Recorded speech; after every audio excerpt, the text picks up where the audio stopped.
Batting অর্ডারে নাজেহাল অবস্থা বাংলাদেশ দলের। বাংলাদেশের ক্রিকেটারদের খোঁচা দিয়ে শ্রীলঙ্কান দর্শকরা দিল নাগিন ড্যান্স। শেষ মুহূর্তে জাকের আলী ও শামীম পাটোয়ারির জুটির উপর ভর করে বাংলাদেশ কিছুটা হলেও রান তুলতে সক্ষম হয়। তবে শুরু থেকে ব্যাটিং অর্ডারে ধস নামার কারণে হতাশ দর্শকেরা। জুলিয়ান উডের ক্লাস করেও দেখাতে পারল না পাওয়ার হিটিং এর ঝলক। ব্যাটিং অর্ডারে একেবারে শোচনীয় অবস্থা টাইগারদের। টস হেরে ব্যাটিংয়ে নামে বাংলাদেশ, কিন্তু ব্যাটিংয়ে নেমে একই বেহাল দশা। প্রথম 2 ওভার শেষ হয়ে গেল, 2টি উইকেট পড়ে গেল, কিন্তু কোনো রান আসলো না। এ যেন জাতা অবস্থা বাংলাদেশের ব্যাটিং লাইন আপে। শুরুতে আউট হন তানজিদ তামিম। 6 বল মোকাবেলা করে কোনো রান সংগ্রহ করতে পারেননি তিনি, উল্টো হয়েছেন বোল্ড আউট। এরপরে আরেক ওপেনার পারভেজ হোসেন ইমন আউট হয়ে যান। ইমন মাত্র 4 বল মোকাবেলা করেন, কিন্তু দুর্ভাগ্যবশত কোনো রান করতে পারেননি। তামিম ও ইমন এই দুজনে আউট হয়ে যাবার পর বেশ চাপে পড়ে যায় বাংলাদেশ। এরপর লিটন ও তাওহিদ হৃদয় দুজনে মিলে দলের হাল ধরার চেষ্টা করেন, কিন্তু তাওহিদ হৃদয়ের এলোপাথারি শট খেলার প্রবণতার কারণে তাকে ক্রিজের মধ্যে থিত হতে দেখা যায়নি। একবার তো সরাসরি ফিল্ডারের কাছে ক্যাচ তুলে দিয়েছিলেন, তবে সে সময় ভাগ্যের জোরে বেঁচে যান তিনি। কিন্তু ভাগ্য তো আর সবসময় সঙ্গ দেবে না।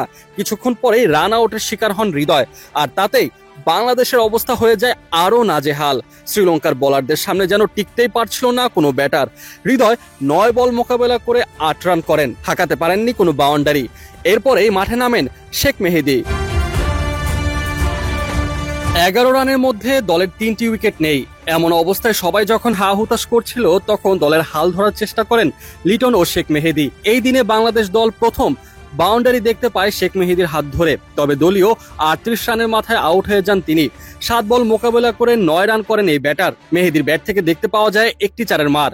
আর ওদিকে মেহেদী আউট হবার পর বাংলাদেশের ব্যাটিং অবস্থা আরো খারাপ হয়ে যায়। অপর প্রান্তে থাকা লিটন শুধু চেয়ে চেয়ে দেখতে থাকেন। দলের সতীর্থদের বারবার যাওয়া আসা দেখতে দেখতে তিনি নিজেও ভরকে যান, এবং কি বেশ কয়েকবার তিনি আউটের মুখে পড়েছিলেন। তবে ভাগ্য ভালো থাকায় শেষমেশ তা আউট হয়নি। কিন্তু হৃদয়ের অবস্থা দেখে ঠিক একই কথা লিটনের ক্ষেত্রেও বলতে হয়। ভাগ্য আর কতই বা সাহায্য করবে, শেষমেশ লিটনও হলেন ব্যর্থ। হাসারাঙ্গার বল ঠিক মতো ব্যাটে সংযোগ ঘটাতে পারেননি লিটন। বল গ্লাভসে লেগে সরাসরি চলে যায় ফিল্ডারের কাছে। প্রথমে আম্পায়ার আউট না দিলেও পরবর্তীতে যখন শ্রীলঙ্কা রিভিউ নেয়, তখন আম্পায়ার বাধ্য হয়ে আউটের ঘোষণা দেন লিটনকে, যার ফলে বাধ্য হয়ে প্যাভিলিয়নে ফিরে যেতে হয় অধিনায়ককে।